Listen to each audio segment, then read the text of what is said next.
The crystal walls of the great library on Centuri Prime stretched for miles underground, forming a vast, glittering labyrinth.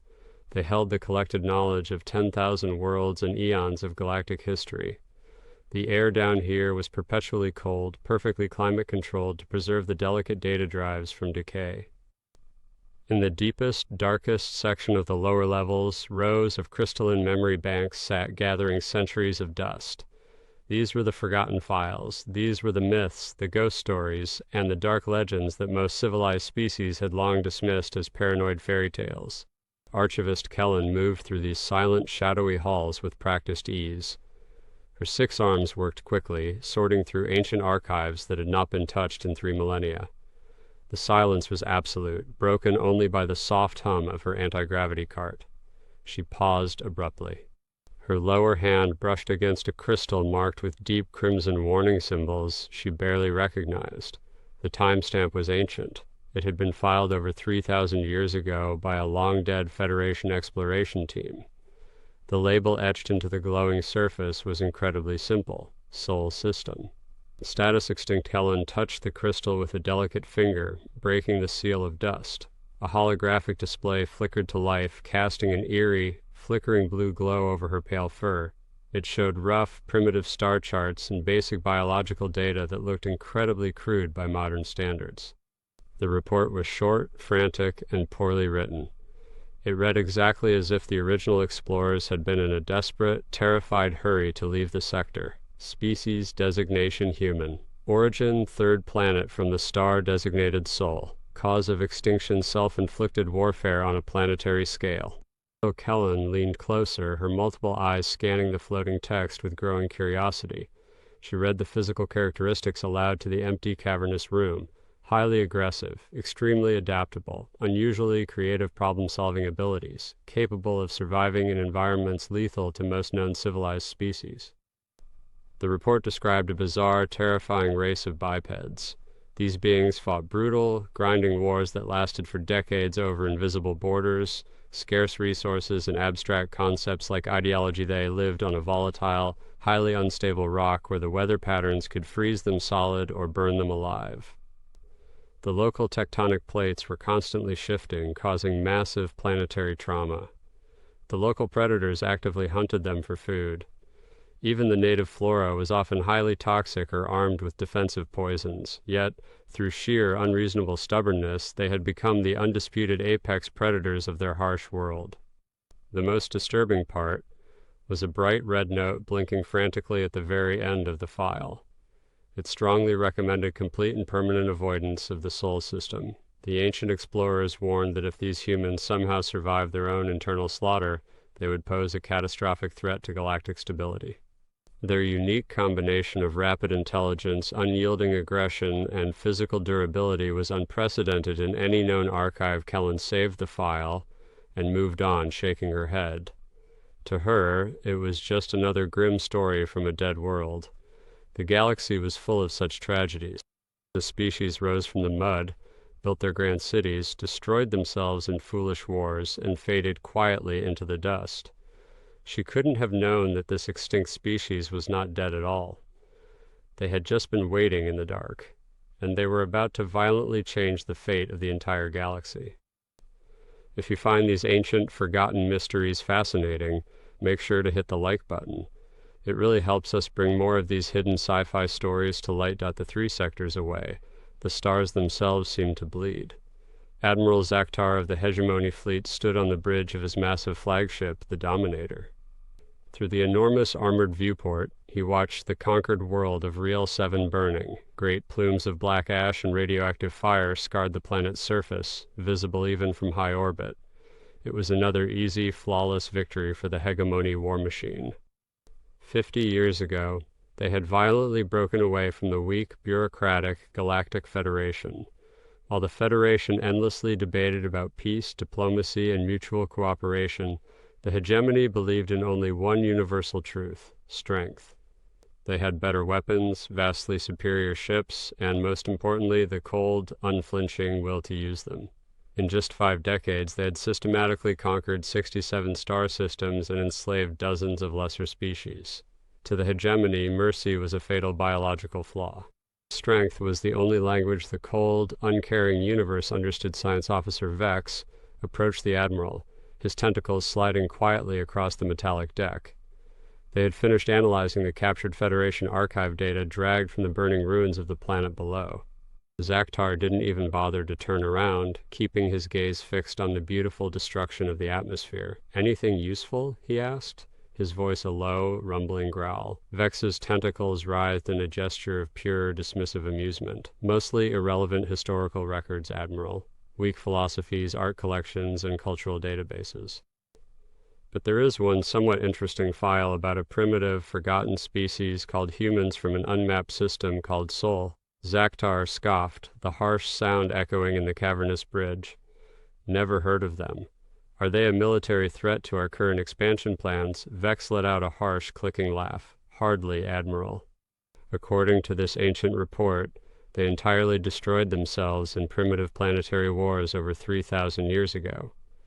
But the amusing part is that the original Federation explorers seemed absolutely terrified of them. The report claimed these humans could keep fighting even when severely wounded, missing limbs, or actively dying from poison. That the surrounding bridge officers chuckled, a cruel metallic sound. The idea of primitive, dirt-bound beings frightening advanced, starfaring explorers seemed completely ridiculous. Vex continued reading from his glowing datapad. They used crude chemical explosives and solid metal projectile weapons. They had barely scratched the surface of faster-than-light travel when they wiped themselves out. They even used localized nuclear weapons to intentionally destroy their own major population centers. Zaktar finally turned away from the viewport, his scaled face showing a flicker of mild, predatory interest. "They destroyed their own cities?" he asked, his eyes narrowing. That level of absolute, suicidal ruthlessness was impressive in a raw, primitive way. Most intelligent species had enough basic survival instinct to avoid irradiating their own home world. But a race that would gladly do such horrific things to their own kind would certainly do far worse to their enemies. Zaktar waved his heavy hand, dismissing the thought entirely. Dead species cannot threaten the Hegemony's manifest destiny. Focus our deep space sensors on identifying the next Federation target. The file about humans was discarded. After all, what could a ghost from the distant past possibly do to the greatest military armada in galactic history? On the completely opposite side of Federation space, floating in the silent void, Captain Sarah Chen stood in the observation deck of the United Earth Systems ship Defiance. She watched the endless streaks of silver starlight wheel past as her vessel tore through the unstable currents of hyperspace. The Defiance was a masterpiece of human survival, one of the newest, most advanced ships built in the sprawling, heavily fortified orbital yards above Mars. It was a marvel of heavy engineering, a brutal 5 kilometers long and packed with technology that would seem like dark magic to her ancient, earthbound ancestors. Sarah was tall, lean, and moved with a quiet, coiled intensity. Her deep brown eyes had seen too much empty space for someone who looked barely 30 years old. Like all humans born in the high-orbit colonies, she possessed subtle, necessary genetic modifications. Her bones were far denser to handle high-gravity combat maneuvers, and her cellular structure rapidly repaired radiation damage. But outwardly, she still looked completely, undeniably human. That ship, surrounding her, was a slumbering, heavily armored beast. Its massive experimental fusion drives could push the immense dreadnought to incredible fractions of light speed without tearing the hull apart. Its layered composite armor was mathematically proven to be stronger than industrial diamond. Its main kinetic weapons could casually crack open rogue asteroids with pinpoint precision. To any outside alien observer, the Defiance looked exactly like what it was, a dedicated, terrifying warship. But to Sarah and her highly disciplined crew, it was officially classified as an exploration vessel. To humanity, after centuries of fighting for their very right to exist, there was no real difference between exploring the unknown and preparing to kill whatever hostile thing lived there. You explore, you find trouble, you handle the trouble with overwhelming force. Commander Jackson's heavy magnetic boots echoed heavily as he approached her holding a data slate. "Long-range hypersensors are picking up strange radio signals, Captain." They are highly organized, definitely artificial, and absolutely not any natural stellar phenomena. Sarah felt her heart rate increase, a slow, steady drumbeat of pure anticipation. For 3 long centuries, humanity had genuinely thought they were entirely alone in the endless void. After almost wiping themselves out in the last war, they had crawled from the radioactive ashes of Earth, united by trauma. They had spread to dozens of star systems, built gleaming, heavily shielded cities on hundreds of harsh worlds, and mapped thousands of empty, lifeless planets. But they had never found another living soul. The bridge of the Defiance was a study in tense, controlled chaos as they altered their massive course to intercept the anomaly. "Show me the raw data," Sarah ordered, sinking into her shock-absorbing command chair. The main tactical screen filled with complex, shifting wave patterns. The signals were clearly artificial, but the mathematical structure was entirely wrong. It was chaotic yet deeply melodic, created by alien minds that processed reality in a fundamentally different way. "How long to reach the source coordinates?" she asked, her voice tight. 18 hours at maximum fusion burn, the navigator replied, his hands flying across the console. Humanity's first contact was finally happening. Every single human alive had dreamed of this exact moment. But Sarah had studied enough bloody military history to know the terrible truth. First contact situations were a lit powder keg. 2 unknown apex species meeting in the dark had countless reasons to open fire and almost 0 reasons to trust one another. "Alert the entire Home Fleet Command," she said finally, her voice dead serious, "and send a tight beam burst message back to Earth High Command. Tell them we are no longer alone." The message would take weeks to reach home, bouncing through a massive chain of deep space communication relays. But when it finally arrived, it would violently change the trajectory of their entire species. Humanity was about to learn that the galaxy was teeming with life.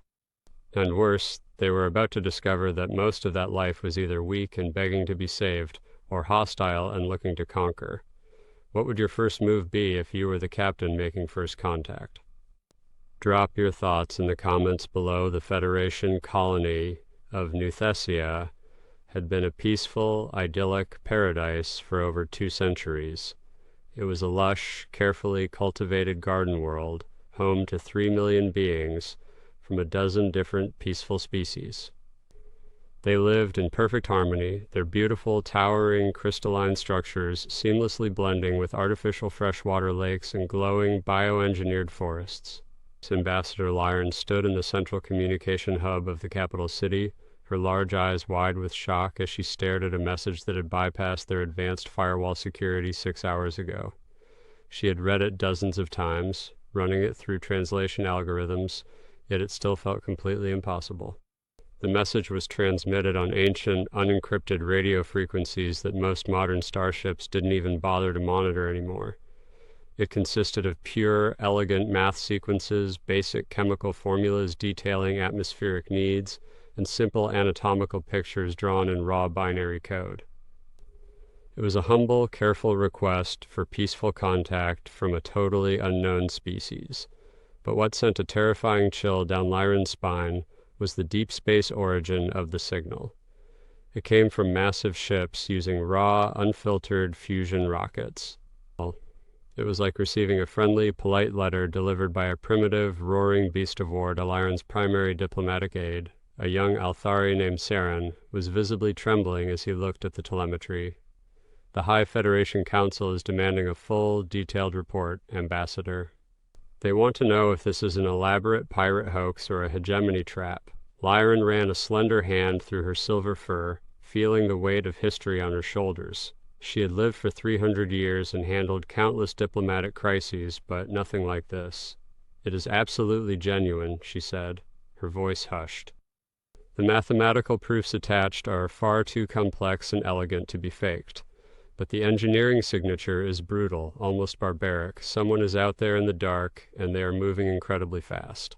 All Federation protocol strictly required months of endless committee debates, risk assessments, and safety analysis before ever responding to an unknown entity. But Lyron felt a crushing, undeniable sense of urgency. There was an aggressive momentum to these incoming ships. She made a split-second decision that could easily end her entire career. "Send a response immediately," she ordered. basic math, stellar coordinates, and non-threatening scientific data. Begin preparations for a formal first contact meeting on the orbital station. The response was broadcast into the deep void. To their absolute shock, they received a coherent reply in less than 4 hours. The unknown fleet was requesting formal permission to enter the New Thesia system boundary. They promised to approach slowly, keeping all weapon systems powered down to minimal standby. But the most terrifying detail was the language matrix. In just a few short hours, the unknown ship's onboard computers had fully analyzed the Federation's complex trade language from their brief, limited data exchange. They composed the reply in broken, yet perfectly understandable Galactic standard. The sheer speed of their artificial intelligence and linguistic analysis was staggering, implying processing power that rivaled Federation core worlds. 2 days later, Lyran stood nervously on the observation deck of the orbital station, waiting for the newcomers to arrive. The station's sensor operator called out the final approach vector. 5 massive ships moving in perfect, rigid military formation. Fusion drives burning hot, leaving trails of ionized gas. Visual contact in 3, 2, 1. The main high-definition screen snapped into focus, and the entire observation deck fell dead silent. The ships slowly approaching New Thesia were unlike anything in the Federation's vast naval databases. They were not elegant. They were not beautiful or aerodynamic. They were angular, dark, and brutally functional. They looked like floating orbital fortresses designed for pure, unadulterated war. Their thick, heavy hulls were scarred with micrometeorite impacts and what looked suspiciously like old, deflected blast marks. The largest flagship was a monstrous 5 kilometers long, bristling with heavy armored plating, sensor spines, and countless dark ports that could only be heavy weapon emplacements. It was a terrifying blend of primitive brute force and hyper-sophisticated engineering. "Are those weapons?" Seren asked, his voice shaking as he pointed at the massive turrets. The sensor operator swallowed hard. "Unknown. The energy signatures are incredibly dense, heavily shielded from our scans. But if they are weapons, there are enough of them to physically crack this entire moon in half." That the massive human flagship moved slowly, deliberately toward the station's fragile docking bay. It moved with terrifying precision, its maneuvering thrusters firing in perfect microbursts to slide its immense bulk into position without a single wasted movement. Whoever commanded this dark beast was a seasoned master of orbital combat tactics. As Lyran stood waiting in the station's main diplomatic conference room, as the heavy airlock doors hissed open with a blast of pressurized air, 3 figures stepped into the bright light of the station. They had 2 legs, 2 arms, and a single head, superficially similar to many galactic species, but the similarities ended right there. They moved with the silent, coiled grace of apex predators entering unfamiliar territory. Their eyes darted around the room, instantly cataloging every exit, evaluating every armed guard, and calculating defensive cover positions. The leader stepped forward. She was a tall female with short, dark hair. She wore a simple, impeccably tailored dark blue uniform, devoid of flashy medals, but radiating quiet, absolute authority. "I am Captain Sarah Chen of the United Earth Systems," she said. Her voice was perfectly calm, modulated, but it carried the heavy undertone of someone fully prepared to commit extreme violence if necessary. Lyran offered the traditional Federation gesture of peace, bowing slightly. "Welcome to New Thesia. We were entirely surprised to receive your transmissions. We did not know anyone lived in your outer rim sector." Sarah smiled, a sharp, polite expression that did not quite reach her intense brown eyes. "We were equally surprised to discover a sprawling galactic civilization, Ambassador. We have been expanding for centuries, finding only empty rocks and dead worlds." Lyran offered them seats at the curved diplomatic table. As the humans sat, Lyran noticed they flawlessly positioned themselves to cover the door while shielding each other's blind spots. These were beings whose entire culture was shaped by hard, bitter survival. "If you don't mind me asking," Lyran started cautiously, choosing her words carefully, "your massive ships. They appear heavily armored and built specifically for combat. Is your species currently fighting a war?" Sarah exchanged a brief, unreadable glance with her armed companions. "Not currently, no," she replied smoothly, her voice betraying nothing. "But humanity learned the hard way that it is always better to be fully prepared for a war than to be caught begging for mercy from an aggressor. Our ships are multi-purpose by design. It was a polite, diplomatic lie, and everyone in the room knew it. Lyron could feel the coiled tension radiating from them. The deep scars on the ships, the rigid military bearing of the crew, the primitive but utterly reliable fusion tech, it all pointed to a species forged in the fires of endless conflict. The meeting continued for hours. The humans freely shared their understanding of physics, biology, and mathematics, proving they were undeniably brilliant. But Lyron felt she was staring at the surface of a very deep, very dark ocean. Near the end of the section, Sarah casually mentioned a recent spike in deep space telemetry. We detected massive, highly organized military fleets moving aggressively near your borders. Is there a local conflict we should be aware of? Lyron sighed heavily, her shoulders dropping in defeat. That is the Hegemony. They are a brutal, militant faction that violently broke away from us 50 years ago. They have been relentlessly conquering outer rim systems, stealing resources, and enslaving the local populations. We simply do not have the military strength to stop them. The temperature in the room seemed to instantly plummet to absolute zero. The human's polite, casual demeanor vanished completely, replaced by a suffocating, freezing hostility. Enslaving? Sarah's voice was barely a whisper, but it sounded exactly like a weapon being drawn from a holster. Yes, Lyron confirmed, shivering slightly under the human's intense stare. Forced labor camps. Complete planetary subjugation. One of Sarah's silent guards, a massive man with faded burn scars covering his hands, leaned forward, his knuckles white. How many systems have these slavers taken? He asked, his voice grinding like stone against steel. 67 confirmed, Lyron replied. Sarah sat perfectly still. It was the terrifying stillness of a predator calculating the exact moment to strike. Thank you for the intelligence, Ambassador. We will factor this into our galactic integration plans. When the humans finally returned to their dark, scarred warship and departed the station, Lyron rushed to her private secure terminal. She filed an urgent, classified report to the highest levels of the Federation Command. She formally recommended immediate diplomatic ties and technological exchange. But in her encrypted personal diary, her hands shook violently as she typed. I have just met the demons from the ancient archives. The extinct legends are alive. They call themselves humans. They are brilliant, they are adaptive, and they are incredibly dangerous. But I am not terrified of what they might do to our peaceful Federation. I am terrified of what they are going to do to the Hegemony. We have just handed a map of unrepentant slavers to a heavily armed species that clearly despises them. If you love seeing arrogant villains get exactly what they deserve, hit subscribe to join the human fleet in the next phase of the war. Die deep in Hegemony territory. Admiral Zaktar reviewed his latest planetary conquest reports. His expansion was flawless, his supply line secure. Every world either submitted instantly or burned from orbit. But a priority quantum transmission from his intelligence director interrupted his gloating. Our deep cover spies in Federation space report formal contact with a new, completely unknown species, the director stated flatly. They call themselves human. They control 47 star systems. But their technology is laughable. They still use kinetic slug throwers and raw fusion drives to move their mass. Zaktar let out a harsh bark of laughter, leaning back in his command chair.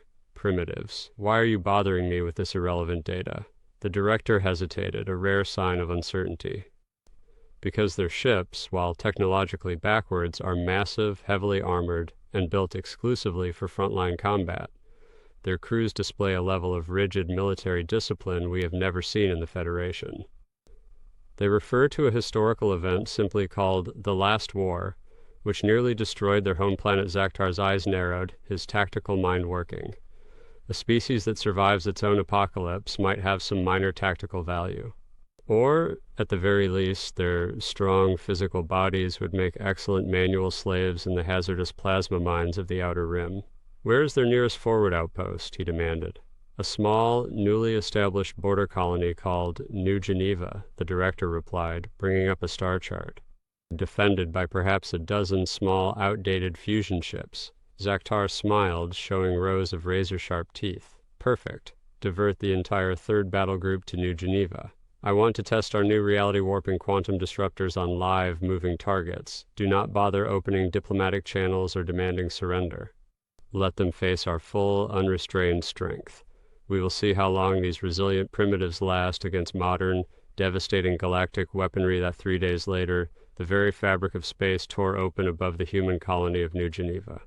Commodore Vash, commanding 3 of the Hegemony's most advanced, heavily shielded dreadnoughts, dropped violently out of hyperspace. These ships were flying cities of death, virtually invulnerable behind thick, multi-layered quantum energy shields. Far below them, orbiting the blue-green colony world, were 12 small, ugly, blocky human vessels. Vash sneered at his tactical display in disgust. The largest human ship was barely a kilometer long. His own flagship was 5 times that size and packed 10 times the firepower. This wasn't going to be a battle, it was basic pest control. Open a wideband public channel, Vash ordered lazily, sipping a dark beverage. Let them see the faces of their new masters. The main screen flickered, showing a human female in a stark, unadorned blue uniform. She looked young, but her eyes held the cold, steady, unshakable confidence of a veteran killer. As Colonel Elena Martinez of the New Geneva Defense Force, she stated clearly, her accent thick but perfectly understandable. You have violently entered sovereign human territory without authorization or warning. State your intentions immediately, or you will be fired upon. Vash chuckled, highly amused by the fake bravado of a doomed primitive facing a god. I am Commodore Vash of the Hegemony Empire. This system is now the permanent property of our empire. Shut down your fusion engines, drop your kinetic shields, and surrender for slave processing immediately.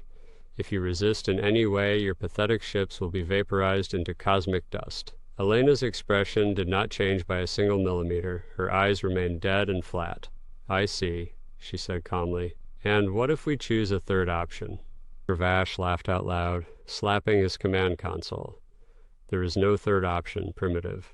The channel abruptly cut to black, severing the connection. Vash sighed, shaking his head at the sheer stupidity of lesser races. Weapons free. Charge reality disruptors to maximum yield. Erase their lead ship from the timeline.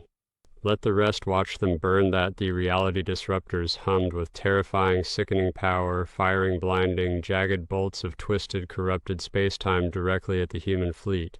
These weapons didn't just burn armor or melt hulls, they tore physical matter apart at the subatomic level, bypassing conventional energy shields entirely. The lead human ship, the UES Determination, took a direct, blinding hit to its central forward hull.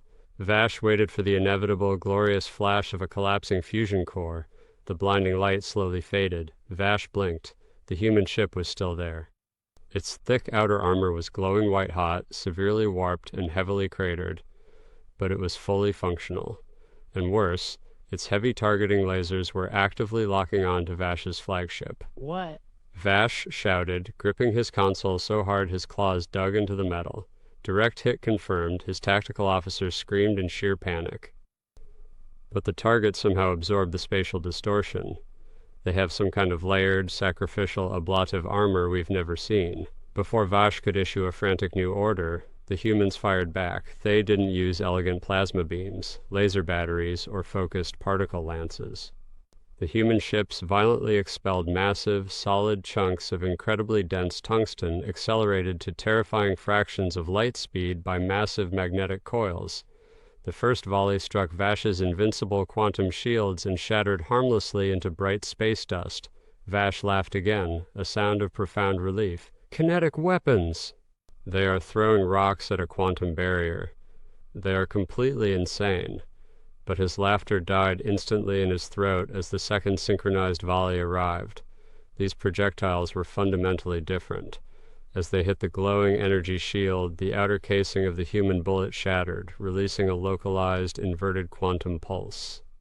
It confused the hegemony shield's processing matrix just long enough for the dense, depleted uranium core to slip right through the microsecond gap. Warning: massive hull breach on decks 4 through 9. The ship's alarms blared continuously. The primitives were using multi-stage shield-cracking bunker busters. It was a terrifying application of pure, brutal physics designed specifically to kill superior technology. The battle instantly spiraled wildly out of Vash's control.